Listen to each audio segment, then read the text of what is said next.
Welcome, everyone. This is the National Association of Academies of Science Academy Chat. It's January 2025, and thank you all for being here. Our topic today is about community engagement, and I'm Amanda Fuller. I'm the past president of the NAAS, and I'm also the executive director of the Kentucky Academy of Science. And one of the things I love about these programs is that I get to connect with fellow leaders all over the country who are involved with Academies of Science. And so we always start by just introducing ourselves and who's in the room. And we are a smaller group today, but I'm happy you all are here. So if folks want to also just tell us where you're from and anything you're doing that brought you here that you're interested in learning on this topic, let us know. So, Michael, if you want to start.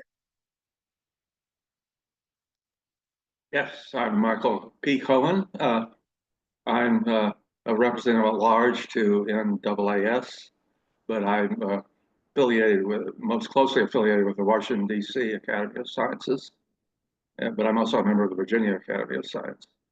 And I guess I'm just here out of general interest. Great, thank you.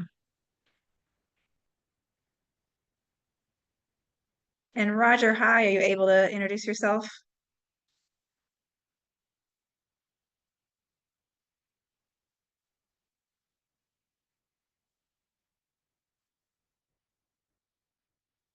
Okay, maybe Roger cannot say hi right now, but hopefully we'll grab him later on.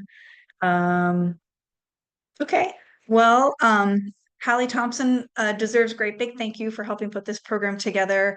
Hallie is one of our admin team who works for the National Association of Academies of Science, and we started these programs a few years ago, and we love keeping them going. We learn a lot, and very happy for our admin support that makes it possible for us to share the knowledge, build our community across Academies of Sciences every month. So keep your eye on our website for future programs. We have a few coming up in 2025. And we're going to be looking a little bit closer at a lot of science policy topics. We have a grant this year from the Gordon and Betty Moore Foundation, and we're trying to support our academies who are trying to do more in their states on science policy. So we'll be bringing a lot of great stories and help and resources around that. Next month, I'm particularly excited. Instead of this format of like a peer learning kind of session, we will be doing an info session about grants that we're going to be offering to our state academies. So on February 21st, you can come back and tune in for that. We are going to be offering 5 grants in 2025 to state academies who are interested in doing strategic planning. So if your academy has not done strategic planning ever or in a long time, if that's something that you would be interested in, we have support for your academy to do that. So we're excited about being able to offer that, and we'll be telling you more about it next week. So please tell your friends and neighbors and get them in the door. And so this month, though, on the topic of community engagement, very excited that we have Eve Klein from the Association of Science and Technology Centers. Eve is going to tell us about community science initiatives and a whole lot of other ways that academies might collaborate with science centers and build our capacity, build our community. So Eve, thank you so much for joining us. I will turn it over to you. Fabulous. Thank you so much, Amanda, and thanks for the opportunity to join today. I'll say I do have slides, but for those of you who are here, I always much prefer conversation, dialogue, so please chime in either in the chat or just go off mute and jump in with questions or comments anytime. At the very start of the call, before we started recording, I was sharing how much I have to learn about the State Academy space too. So I hope I have a lot to share, but I hope to learn a lot while I'm here as well. So let me go ahead and share my screen. Share the correct screen. You don't need to see my spreadsheets here. All right, so as Amanda said, I'm with the Association of Science and Technology Centers, and we are the major professional association for folks who work at science centers and museums, not just in the United States, but across around the world. Although there are other associations that provide similar professional support. And uh, as I said, I've got a lot to learn about the state academies space, so I think my title here is a little aspirational. I want to learn about what partnerships already exist and what partnership opportunities we together can come up with.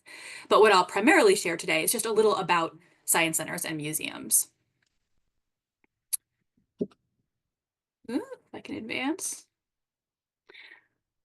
So first, just looking at some of the sort of raw stats, trying to understand where science centers and museums are.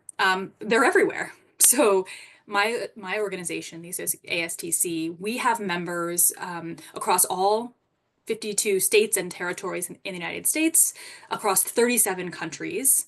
And our membership alone is 517 institutions. This was, I think, as of a couple years ago. And that includes primarily sort of science centers, but also some children's museums, some zoos and aquariums, some natural history museums, all kinds of different places where people come and learn about and engage with science and technology.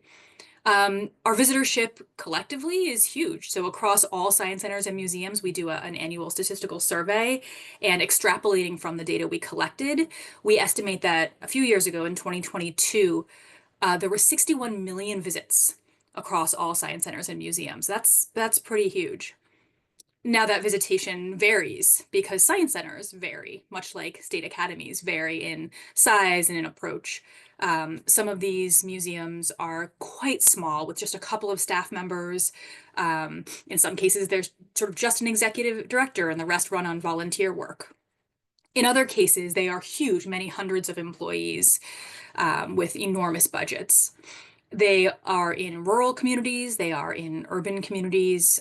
So these are really organizations that are touching just about every community in the country.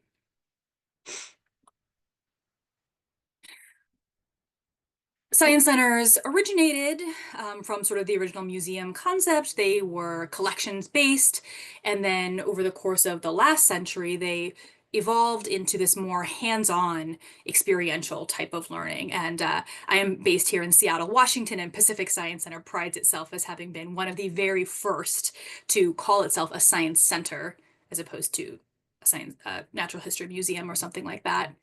Um, and again, the idea is that folks can play with, experiment with, interact with the science as opposed to just observing artifacts.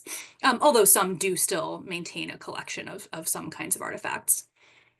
And now science centers play a really wide range of roles in their communities. They are heavily involved in science, technology, engineering, and math education, both informal and formal, but there are a lot of links to the formal system as well. They're involved in workforce development. I'll say a little bit more about that shortly. And increasingly, they are community gathering spaces. Again, these are facilities. This is infrastructure in so many communities around the country and around the world. And there are conversations to be had right now about science and technology. And increasingly, science centers are serving as the space where those conversations can happen.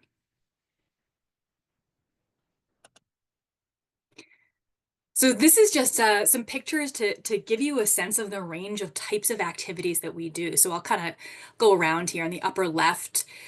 This is an example of like a science on tap or science pub. There are a lot of both traditional talks or lectures, but also sort of a more modern evolution of that. This takes place in a bar and people of all ages come, and it's you know, the speaker is often sort of mingling with the crowd afterwards, so Q&A isn't just as traditionally, you know, they're up on stage and others ask questions. Going around clockwise, then the top center, this is a sort of a more standard exhibit. In the upper right, I'll speak in a few minutes more about our community science initiatives, but this is an example of the kind of community dialogue that increasingly science centers are facilitating. Lower right, we do a lot of citizen science. So this is where members of a community are contributing to data collection.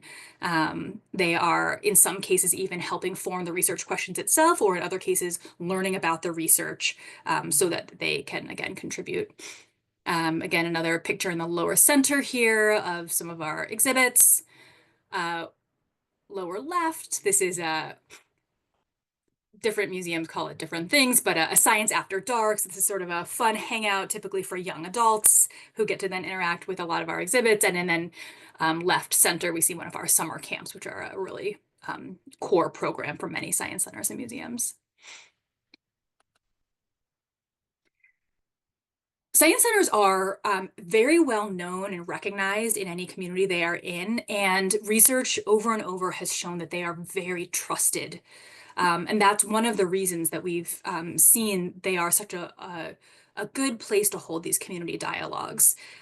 People tend to recognize that science centers are places of learning and then safe places to express their enthusiasm for or trepidation about emerging science and technology, but it is a place where they feel like they can go and actually share and learn without worry of being attacked in any way. And then science and technology centers are focused on two-way engagement. And I'm going to spend the next couple of minutes talking about the ways that we already partner with both individual scientists and with scientific organizations. And you'll hear me say this again a few times, but in all of that, we really emphasize the idea that the scientists or the representatives of the scientific organization are learning from our guests as much as our guests are learning from them. We really think that two-way engagement is critical.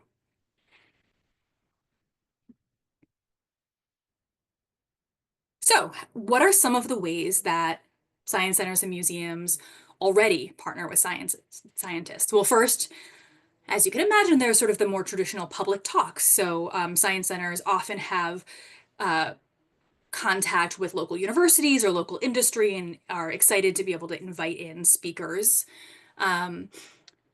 There are also quite a few events that bill themselves as meet a scientist events. That might be a large hall is set up with tables and scientists are there to talk about their research. And so guests can come in and just have informal chats. So it's not a scripted talk, but rather a chance for Science Center guests to ask questions, to make connections to their own lives, and for the scientists to talk about not just their research, but also what it's like to be a scientist, which we found is actually a really critical part of those two-way exchanges.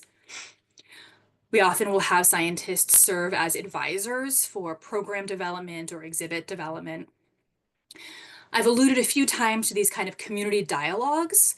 We often will have scientists who are subject matter experts in a certain area participate in these community dialogues to lend that scientific expertise perspective, whereas, of course, other members of the community lend other perspectives.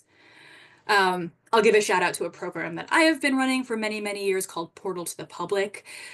This is it's actually a national network of science centers that are doing this work, but they are providing science communication training to local scientists who then become part of a volunteer corps and participate in a range of different kinds of programs.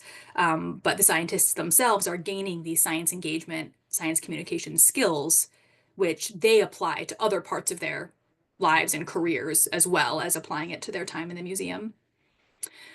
And then the National Science Foundation's broader impact criterion, science centers are a really critical partner for a lot of that work. Scientists routinely come to science centers for help thinking through how they may have a loose vision of what they want to do with their broader impacts, but science center staff bring that real expertise. And of course, science centers also bring the audience and the physical facility. And so bringing together scientists and science center staff has been a really impactful way of achieving broader impacts.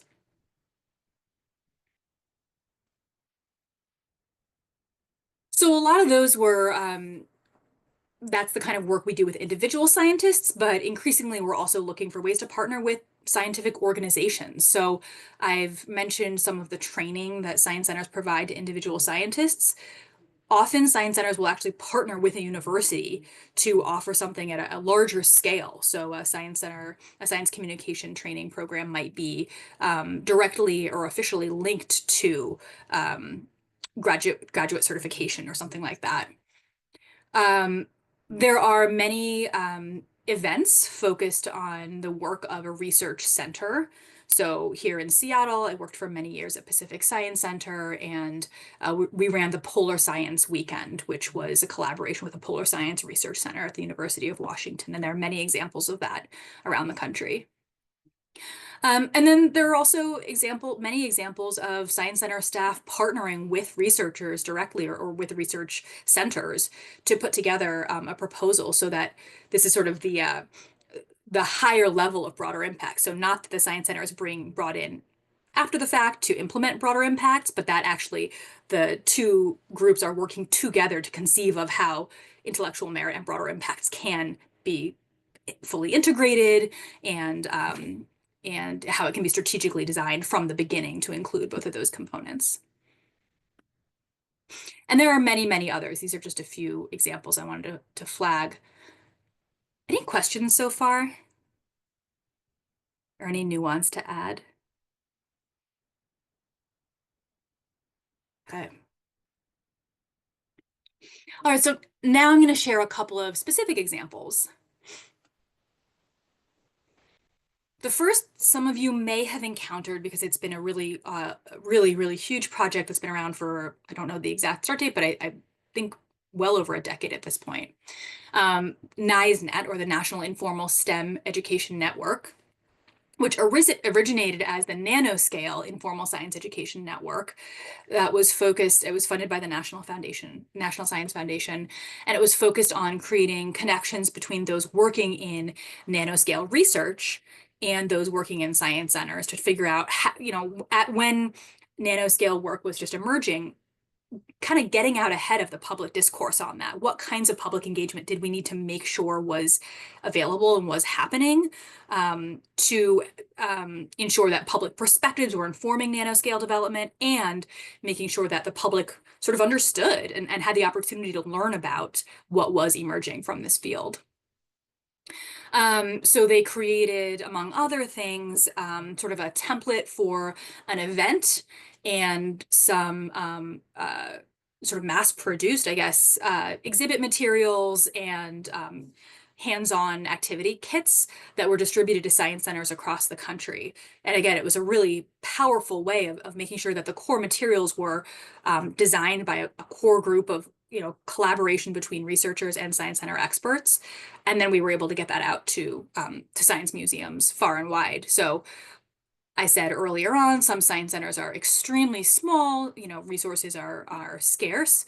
This is not the kind of thing they would have been able to put together on their own, but with this funding, they were very much, like with the funding to create the core materials, they were able to take and implement these at their smaller institutions as well. So it was a way of getting the output of this collaboration in many, many, many more communities than it otherwise would have been. And this network has since evolved to be the National Informal STEM Education Network, which means they're no longer specifically focused on nanoscale technology. But this kind of collaboration goes on. So there have been a series of other kinds of kits, including building with biology. One, I can't remember the name of it, but that it was a partnership with NASA. They continue again to look for opportunities to bring together scientific experts and science engagement experts to create materials that can be distributed across the network. So that first one is based largely in the education space, informal education. This next is much more about sort of dialogue and community conversation. So at the Denver Museum of Nature and Science, they have an Institute for Science and Policy. It's just a few years old now. And this is, again, just calling out that science centers play a really important role in the policy space as well, in the science policy space. So the Institute's primary work is around hosting convenings. They're looking at scientific issues across Colorado. And recently they got a pretty large, which I can't remember what the size of the grant is, to develop a science and technology policy fellowship that will help connect legislators with scientists. So again, this is an example of science centers playing a pretty important role in the science policy space.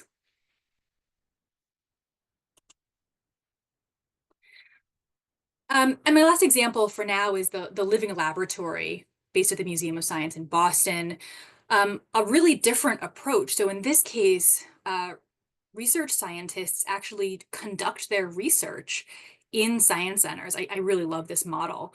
So these are largely cognitive science researchers, social psychology, et cetera.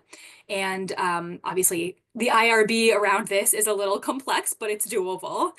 And so they set up, they work with the staff to set up a schedule, and they design their data collection so that there's also a learning component in it.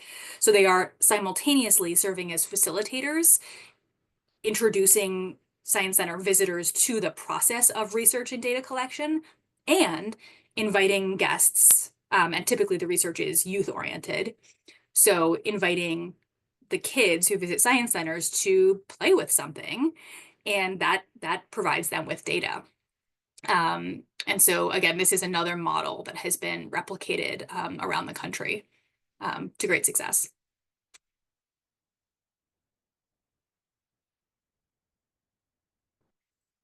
So I've talked a little bit about sort of education-based programming and more public engagement programming. I want to talk a little bit now about more of an emerging practice in the Science Center world. We certainly did not originate this concept. This term has been around for quite a while, but science centers and museums are just now starting to figure out what this can look like within our sort of domains, within our spaces. And this is community science. So this is where members of the community, of whatever community it is that we're focused on, are really contributing to the science in meaningful core ways. And this can take a lot of different shapes. I've mentioned many times dialogue and deliberation. In some ways, this has been around for quite a while. This is where members of the public have the chance to discuss and provide input into both how science evolves and also to science policy. I suspect folks on this call have encountered citizen science before. The difference in sort of community science rooted citizen science is that members of the community are not just there to collect data, but actually are involved earlier in the process so that they can help develop the research question itself. And ideally, the research question is rooted in a question that that community has about their own physical space or something in their own lives or environment. So sort of an extension of that is members of a community identifying what data would be needed or valuable to them in supporting a civic cause that they see as a priority for their community. Again, sort of an extension of some of that citizen science work. Open innovation. Again, we see open innovation approaches used in many other spaces, but science centers are looking for ways that they can support that kind of work too. And then a range of other kinds of participatory research. So I'm going to pause sharing for a little bit now because I wanted to open it up to have a conversation about ways that we think, if we think of these as sort of three distinct but overlapping modes of engagement, I'm interested in hearing from you all how you think science centers might be able to work with state academies. And Amanda and Hallie were sharing with me earlier some examples of where these collaborations are already happening, some of which I was familiar with, several of which I was not, which is awesome. So yeah, I'm just curious what other ideas we might be able to come up with together. And I don't think I need to share a screen anymore for this. The last slide is just my contact information.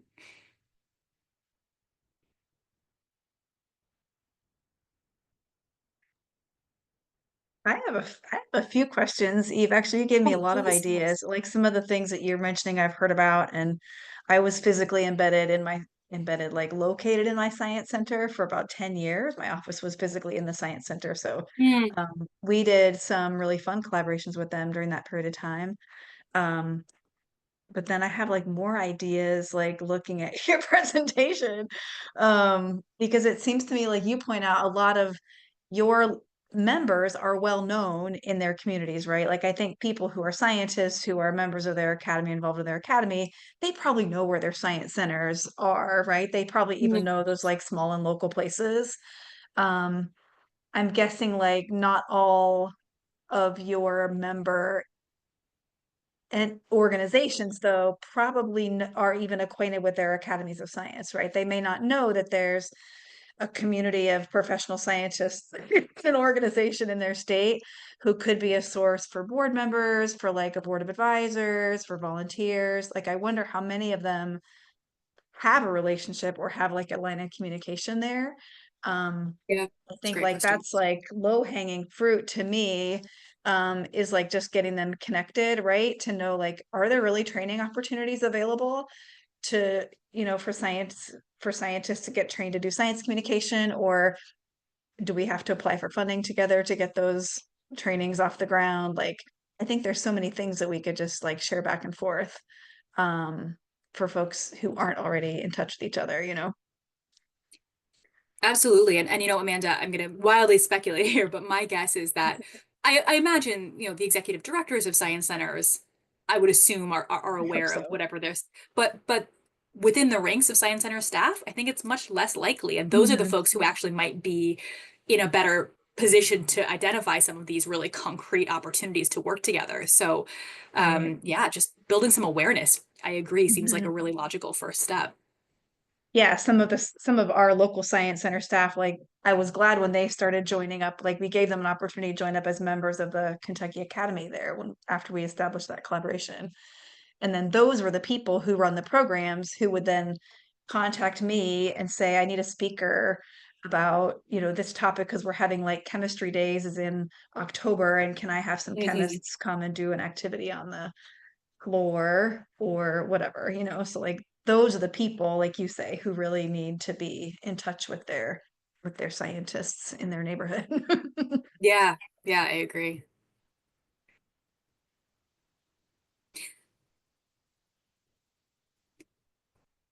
I have a question.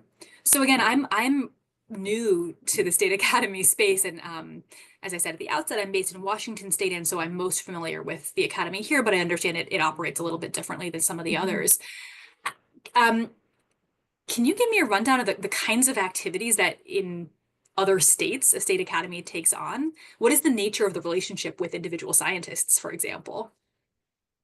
Yeah, I think it does vary. It does vary quite a bit. Some are membership based, like our organization has 4,000 members. We have a membership structure that has been growing, to a very high number of members. But other organizations are smaller. I mean, they're mostly all member based, but I'm curious, Mhm. like Tennessee, Roger, just saw you came off mute. Like, tell us a little bit about how your academy structured. Do you have a science center nearby? Have you all had any Well, experience with that? in tennis for our academy, we have about 600 members in total. Most of us are all professionals, right? Mhm. We teach at community colleges, major research centers, no, like UT, MTSU, APSU, the state colleges. And so really most of our activities are center around promoting our students and their research, Mhm. giving them chances to present. Uh, but more recently, we've been tying in with STEM initiatives at some of these major centers in the state. Hmm. We do have a science center in a couple cities, but they tend to stick to themselves. They might have reach out to particular people in the region or at certain institutions because they have a need, but they tend to like to control their programming too. And so we haven't had that two-way street sharing of programming um, yet. I would like to see that. That would be a great thing to develop. Yeah. Can I ask a follow-up question, Roger? Yeah. How do you think your members think about their relationship with your organization vis-a-vis their relationship with their disciplinary based associations or societies? Um, I would say that they don't see a direct link. I would say that they are, they see activity in our academy as being relational and Yeah. advantageous for, you know, for the purposes of being colleagues across the state and potentially forming collaborations. But when it actually comes to discipline specific stuff, everyone's sort of in their own silo in that regard. I ask in part because one of the conversations we have a lot in science engagement training and science communication training is about what is sort of discipline agnostic versus what is discipline specific. And a lot of the training that we provide, we actually think can be sort of discipline agnostic. And there's in fact value in bringing cohorts of scientists from across disciplines together. That gives them a little bit more space to like reflect on the specific nature um, of their own discipline, but also to not be so stuck in that they can't think about the broader engagement principles at play. So, we many science centers do offer training and have, here and there have partnered with disciplinary societies. But really interesting to think that providing trainings through the state academies actually might be a better way to bring together these cross-disciplinary groups. I would agree with Thanks, you. Richard. I think it would be too, because I think they're folk. I mean, in my state, I agree. I mean, a lot of what Roger said is true here too, that, there are people who, want to come to our meeting because it's local. Maybe they're also part of a national organization or not, but it's like cheap to participate in our programs and easy. So they do that, because it's convenient. But there are also people who join and get involved because they give a hoot about being a little more engaged, at the local level. And I think there definitely is an appetite for doing some trainings if those were somehow available. Like when we do offer workshops, people respond positively to those kind of opportunities, professional development opportunities. But I've had a hard time finding like funding and support to do like real science communication training. And if that was something that was available to people through something like a science center, I think those are people are the experts, and I would love to learn from folks who have a background in a training, to really like help our scientists be better at that. But my colleagues at the science center would always say like, we don't have funding for that. We don't have time for that. They might have the expertise, right? But like, where are those joint funding opportunities? What are the limitations? What do we perceive as those obstacles maybe to getting some of those programs Mm. collaborations? That was a lot, sorry. No, I agree with all of that. And I guess I'll just add one more thing to that, which is that in some of these trainings, Roger, I'm struck by something you said about how they really see their involvement with the state academies as being a key place to build community. We have heard from the scientists who want to be involved with the engagement how much they are seeking community because they might feel isolated. Less so. I mean, this is evolving as the culture of science, slowly but surely evolves. But still, we do hear there are plenty of folks who feel relatively isolated and aren't quite sure where to find other colleagues who are jazzed about engagement work.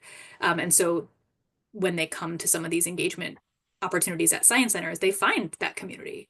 So they're getting something similar, Roger, to what you describe, finding their like-minded and geographically co-located community. Yeah. Yeah, I was gonna. And Oh, in go the ahead, state Roger. of Tennessee, it's easier to go to Kentucky or Alabama than it is go east-west. And so we do things Yeah. in a regional way. Yeah, that's an interesting point. That's a really interesting point.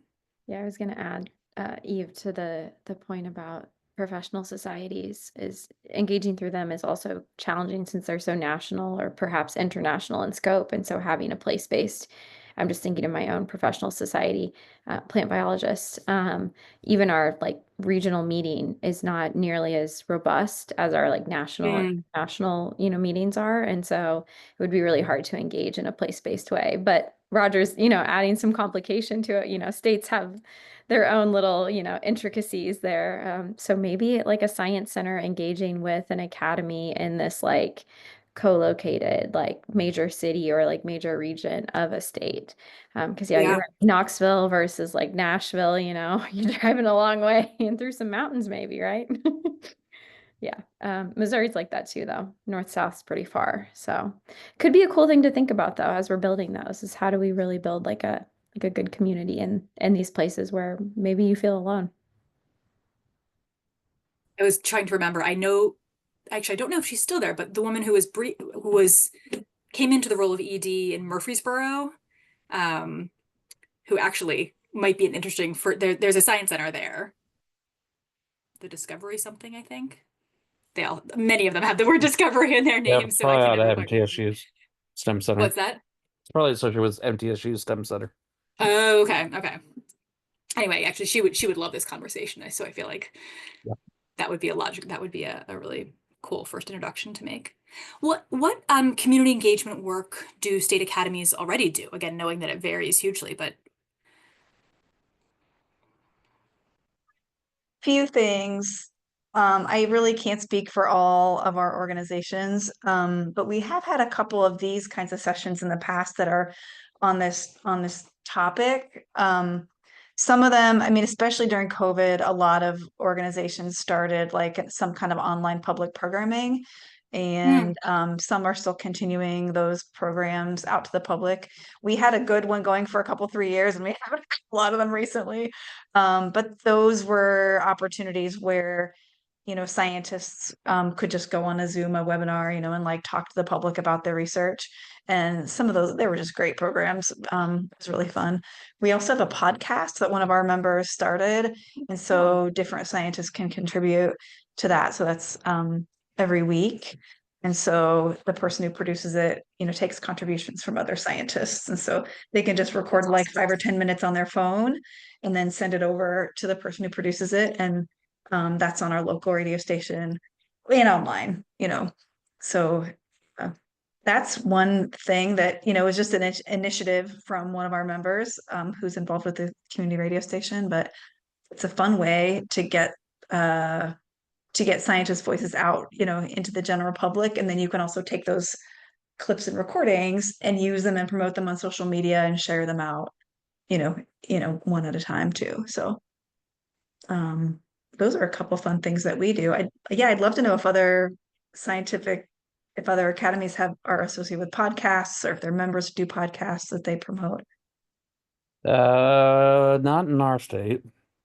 Most of our community relations falls along visiting scientist programs, helping Oh, helping K-12 schools get access to experts in the field, STEM initiatives, and supporting science fairs, engineering fairs, that sort of thing. mhm. The Philosophical Society of Washington, D.C., which is affiliated with the Washington Academy, has lots of podcasts. You look on YouTube, you'll see them. The Washington Academy has affiliate members, of which the Philosophical Society is one. I'm actually I represent them, but I also represent the Washington Statistical Society through the Washington Academy. And a big activity of the Washington Academy is science fairs, science fair judging. Until recently, that was the major activity of the Junior Academy. I think we're starting to get more interested in sending people to the annual meeting of the American Association for Advancement of Science. hmm. One thing we've talked about with science fairs, because I think nationally, I think I saw a talk at AAAS about this a few years ago, that science fairs have been declining nationally. Teachers don't have the capacity to do them for lots and lots of reasons. So we've been thinking more about like how do we get upstream from the science fair, and like not just show up when it's time to judge the project, but like I think what students really need is like they need mentors, right? They need resources. They might need like a research lab. They might need a field station where they can go and start research, right? They need somebody to hold their hand and coach them. That's something that I would really like for us to be able to do. and it's been hard. Like, it's been hard to connect with teachers and school districts. It's not just visiting a classroom and giving a presentation once or twice, it's like a more relational. So Yeah. those are, I mean, I don't know if science centers are other inroads to build those relationships, but that's one of the kinds of engagement things that, we're trying to do. Yeah, so absolutely that's a potential. You know, so first of all, I did say that science centers often have pretty robust and long-lasting relationships with local school districts. We've done all kinds of programming together, including like teacher training and curriculum development, which often Oh, happens in-house at science centers. Um, but in addition to that, many science centers run youth development programs, which is sort of like a career ladder, sort of quasi internship program. So youth will start usually at the beginning of high school. And there is, again, this career ladder that they move through. They are not volunteers, they're paid, but they are staff members at the Science Center playing a variety of roles. And so there are team members who are heavily trained in mentorship of youth in particular. Because obviously that's a complicated skill set in and of itself. So I think that's a really, really interesting idea, and certainly a conversation I'd love to have. yeah. I mean, it seems like, a lot of students might be interested in getting dipping their toes into research, whether it's through like a community science Hmm. project or something on their own. And it seems like a whole world of opportunity there, and then maybe Yeah, they end up going to a science fair, or maybe they don't, but um, it's something that we just have had trouble making all the connections with. yeah. That's really interesting. And again, a place where it would make much more sense to be working with a place-based organization than any other Hmm. kind of a professional association. Yeah. Hmm. So am I right in hearing that some state academies have sort of a public-facing reputation and some don't? Is that okay? Yeah, I think that's true. I am curious to learn more from our members. I mean, you can tell from their websites somewhat like how much public programming they have, but um, I think some organizations are kind of seeing right now like a need to pivot their missions. Like historically, we were just like a place where scientists would talk to each other, right? It's like an internal Mm. facing scientific organization. Yeah. But now, like in the last, half a century, I don't know, like few decades, there's so many ways that that academies, find relevance in being engaged with society, right? Like taking a cue from a lot of our national organizations from AAAS. I think a lot of state academies are looking for those opportunities because we don't need just to publish our own journals anymore to be able to talk to each other. Like we don't need to put on our own Hmm. scientific meetings. Like it's not the only way that scientists get to talk to each other, but there are lots of other wonderful functions that a state organization, a state scientific organization can play. And so I think a lot of organizations are seeing those openings and finding opportunities to do that work. Whether it is like, working with youth, like Roger's saying, and a lot of different things. So I am interested to probe that a little bit more too. That's why I was excited about like St. Louis is a great example of one of those. Puerto Rico isn't really like an Academy of Science per se, but is like a territorial wide um, organization that's doing that good outreach work. And I should mention, Hallie had an update from Gretchen in Puerto Rico. They had a funding crisis this week, like a lot of organizations probably, and maybe she's responding to something that's funding related this week. So we're hoping to reschedule her.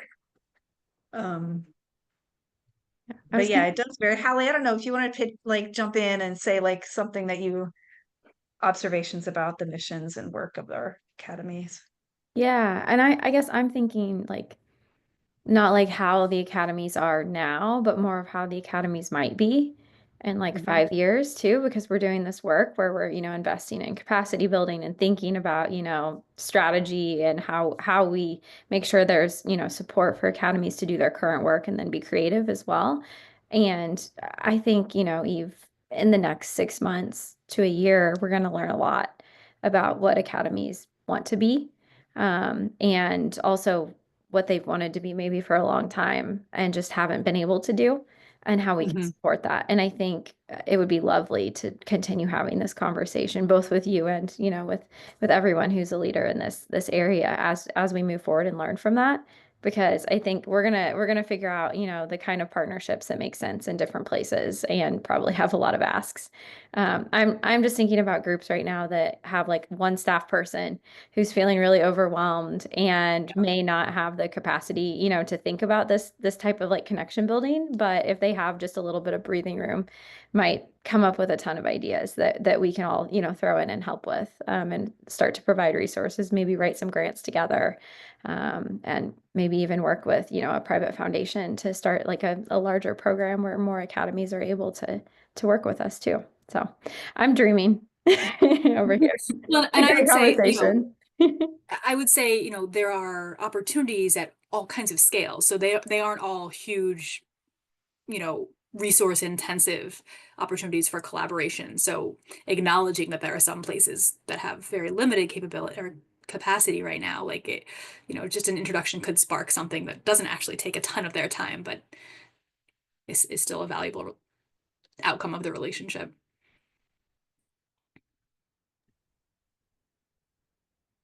I wonder if you want to say anything else, Eve, about like joint funding opportunities. You referred to Mm, that in one of your slides, and I was always interested in this. Like when I had a better relationship with our local science center, I was always looking for those opportunities. Like we did write a couple things together and didn't get any of those things that we applied for.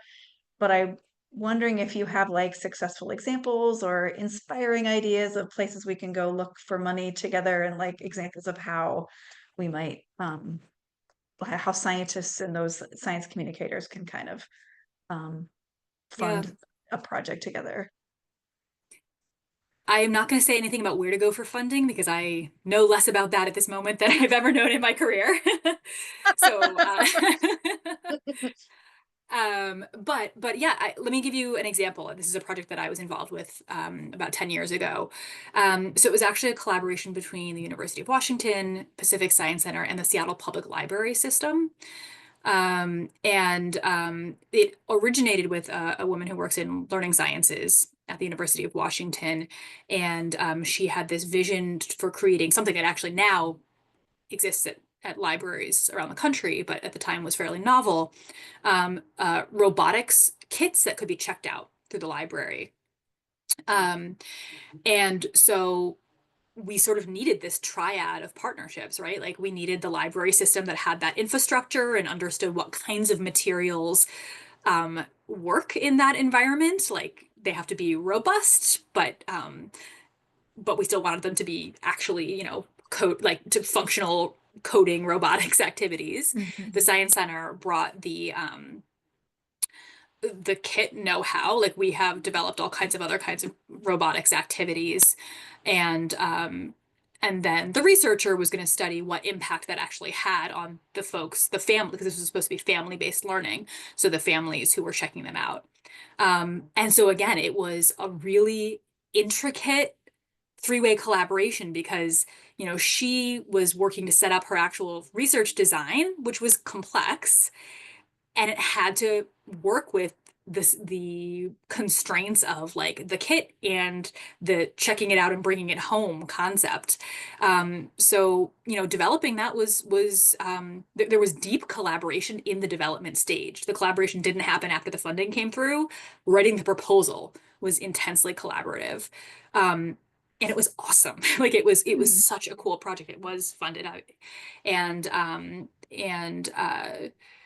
yeah, was really successful. And again, there were twists and turns. We were really fortunate that this was the learning scientist is somebody we had previously known, so there was already a lot of that trust established, which is of course key. That's the thing with all of that kind of work. It's not quick, it's messy, and so there has to be that level of trust that you have space for when things go off the rails, which they do. But you know, we got to do something that was a huge benefit to each of the three organizations' missions or each of the three partners' goals, that none of us could have done alone. That's a great story. Yeah. Do you have a link to any of the like research project Ooh. by chance? See, Yeah. well, the place I would have sent you is down. No. Because the main repository for all like science engagement and informal STEM learning stuff is down. We don't know how long that will be the case. So let me think.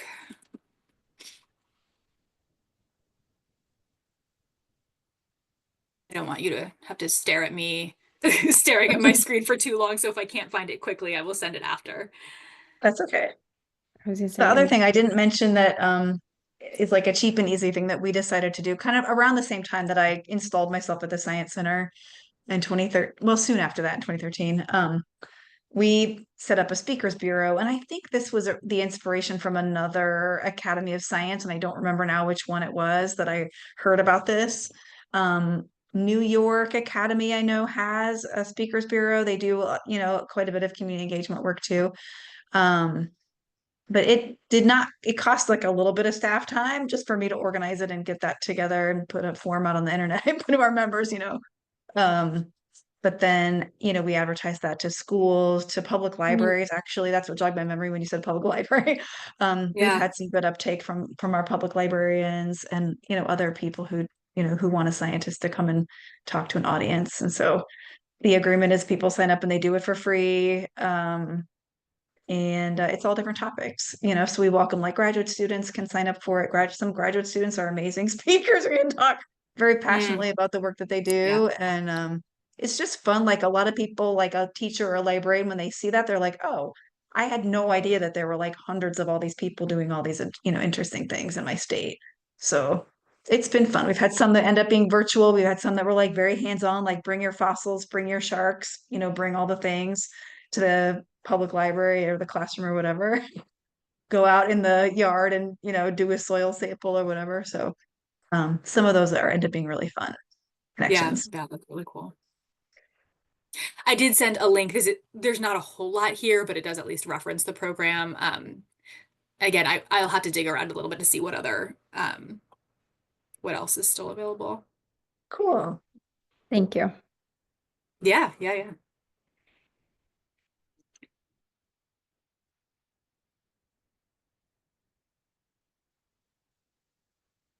And so Portal to the Public, is that also one that is like open that people can go and poke around right now? I'm glad you mentioned that because I feel like that was also maybe dormant for a while.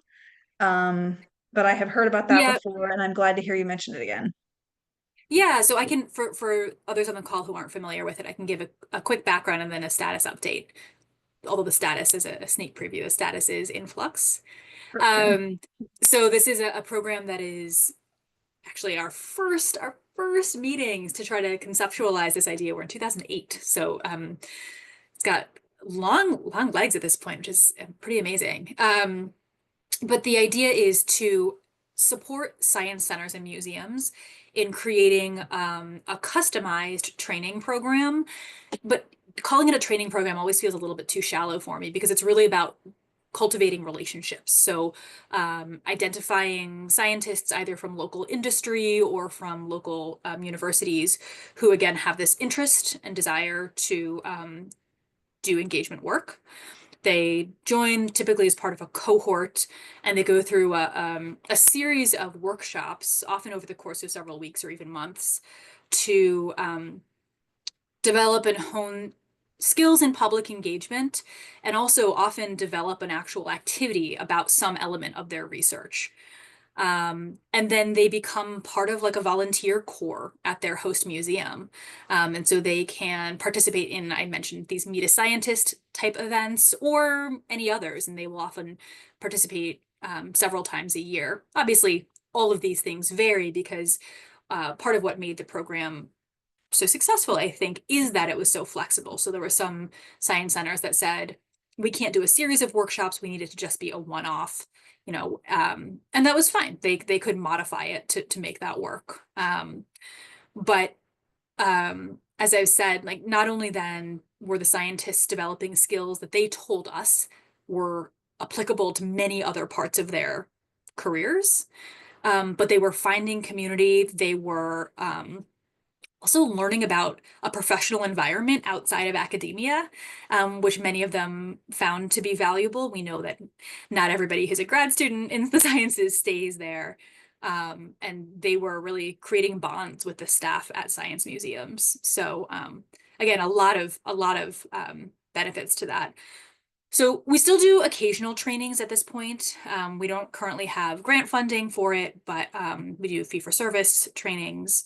Um, and there are some questions right now about what the future of that is going to look like. But the resources, I should say, are still available. And that is a link I will pull up quickly. Oh, thank you. Yeah, actually, resources would be awesome because we are building Yeah. toolkits. We're building toolkits at our website for scientists and for academies. And so if there are materials and content that we can put into toolkits, like some tips for how organizations get programs going or train scientists or how they can connect with allies. Yeah, even just having an example or two of like how this Yeah. has been done other places to like Case spark studies. creativity. Yeah, Yeah. that'd be wonderful.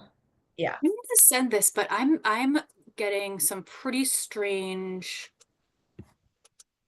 Oh, God.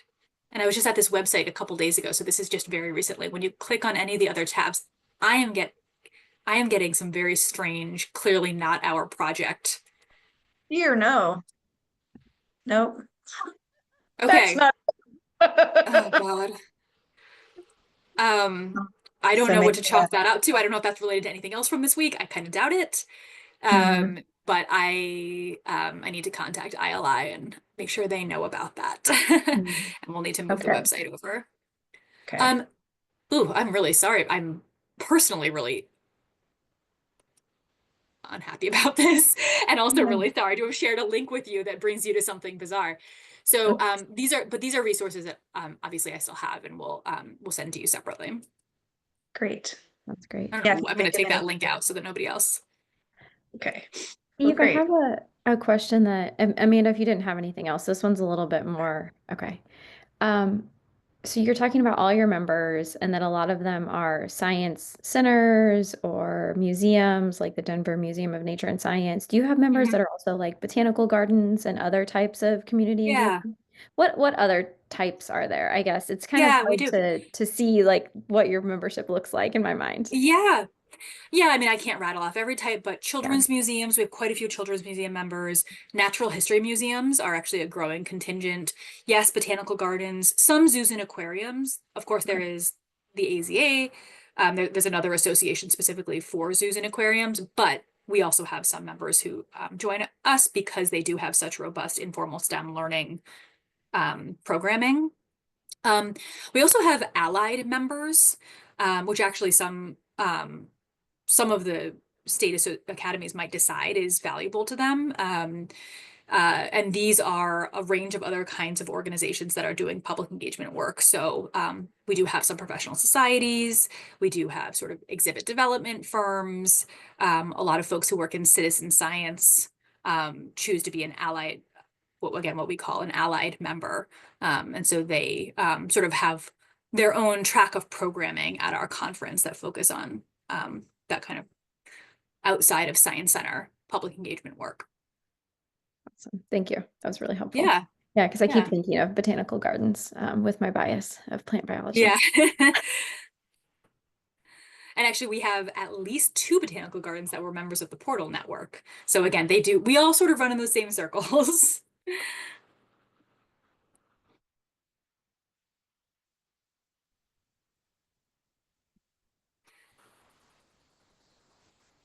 Well, I'm going to put my contact information in the chat. And Thank I hope that you. you will take advantage of it. I know Hallie and Amanda, I know you know how to reach me, but Thank you. Yeah, I would love to like we'll poke around a little bit on some of the things that you told us about and see whether we can come up with a toolkit on community engagement that like touches on a lot of the bullets that you talked about. And if you don't mind to share your presentation, I would love to upload that. We like to share the presentation and the recording. So Absolutely. Yeah, my Look forward to pleasure. sharing that with our audience. Thank you. Great. Well, Thanks so much we for the chance to join you. absolutely. I think we are going to reschedule Gretchen from Puerto Rico and hear about their programming on some other event. So maybe we'll get St. Louis. It'd be great to hear more from St. Louis because they also do some really exciting work. So look forward to that. And I'm gonna stop the recording.